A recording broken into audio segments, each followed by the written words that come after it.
What's going on, people, and welcome back to another golf ball review. And today we've got the Mizuno RB566. I've got it in the yellow model. This one was actually kind of a gift from my dad. He had a load and he gave me some to try out.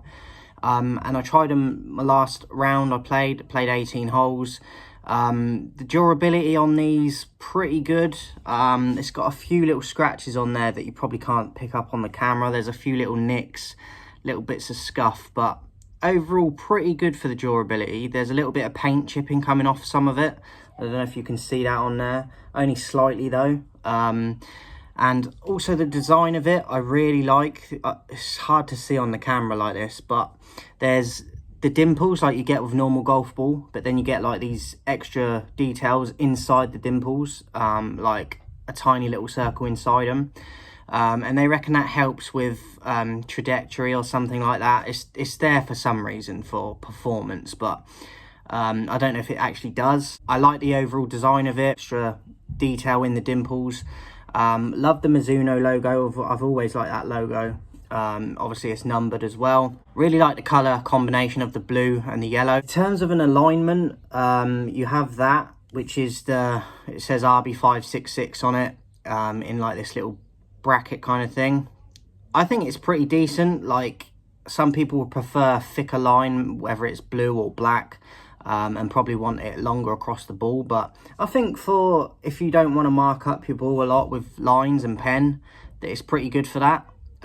So in terms of durability, I'd give it an 8 out of 10. I think it's pretty decent for that, out of the ones I've played. The appearance, as I said, really like it. I think the logo looks slick. Love the colours, and the alignment is okay. So I give the appearance a 9 out of 10. Feel interesting, because when you're holding it like this, and even before I played with it, the weight of it feels decent and heavy, and not heavy, but decent amount of weight to it. Doesn't feel like there's a lot of grip on it. It's quite smooth. I found that there wasn't a ton of spin when I used these. I didn't really notice any spin, if I'm honest. I am aware as well that because I'm not like a low handicap yet, that could be down to me also, but I didn't notice any spin around the greens with this. The interesting thing is, when I was using it, it felt light, more so with the putting, but pretty much most shots I hit with any club, this ball felt light, and not how it feels when I'm holding it. Like, so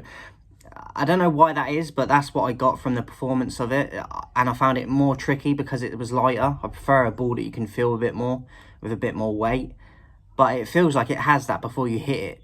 And then when you play with it, I found that it kind of feels a bit light. So bear that in mind if you're going to test these out. The driver, I didn't play fantastically with the driver on the day, but it does a decent enough job.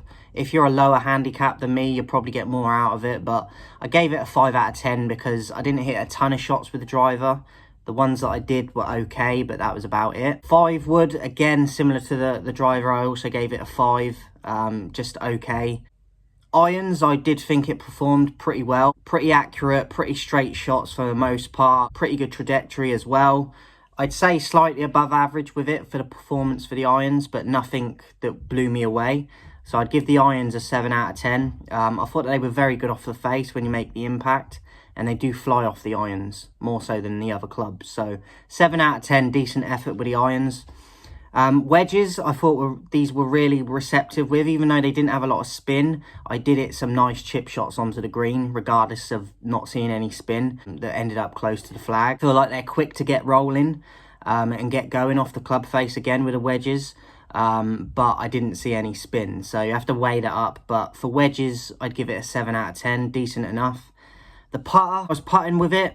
This is where it was tricky, because I did make some pretty decent putts or close putts, but it was tricky because I felt it was really light. So in terms of feedback off of the putting, it's hard because I didn't feel like there was enough weight and to get enough feedback to help me as a higher handicap to mid handicap.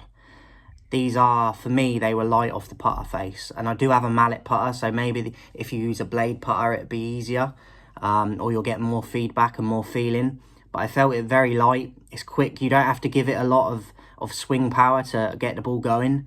So I found it very tricky with the putting, even though I did do some decent ones. Found it tricky with the weight of it. but they're quick off the putter face, quick to get rolling, but not the easiest to use. I'd give it a 6 out of 10 for the putting. Price to value, I had to look it up because obviously, as I said, I didn't get these myself. These were kind of gifted to me from my dad. But I did look it up and the average seems to be about £20 for 12. I feel for the day when I played them, the performance I got out of them were, I'd say, a little bit above average, but nothing spectacular.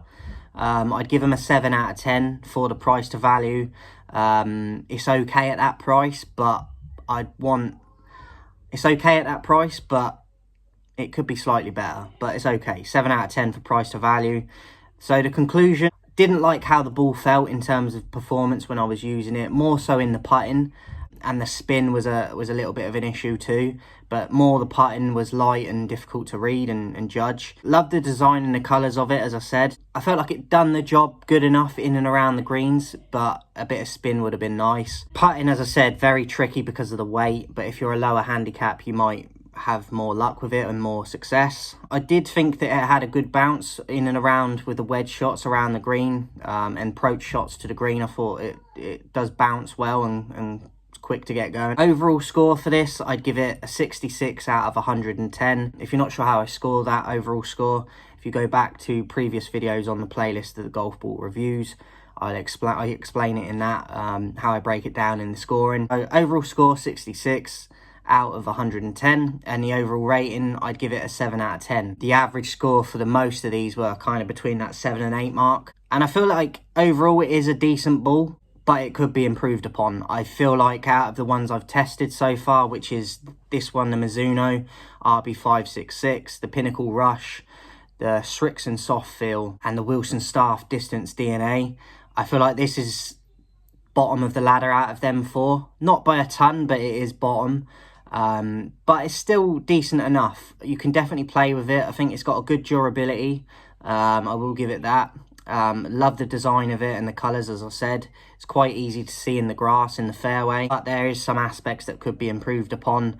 It's just an okay ball. I think it is slightly above average, but I don't feel like it's any better than the other three I've tested. So that is it for the Mizuno RB566. Final look at it. You got that nice logo there, the dimple design, which can't really pick up on the video too well, but if you search up images online, you'll see what I mean. And obviously you've got that, which is, I know the camera's not focusing, but it's pretty good for an alignment if you don't want to sort of customize your ball too much yourself. That is it, guys. I hope you enjoyed this one. Let me know if you're using this or thinking about trying it. I definitely recommend trying it. You might get more success out of it than I did. But yeah, hope you enjoyed it, guys. See you soon.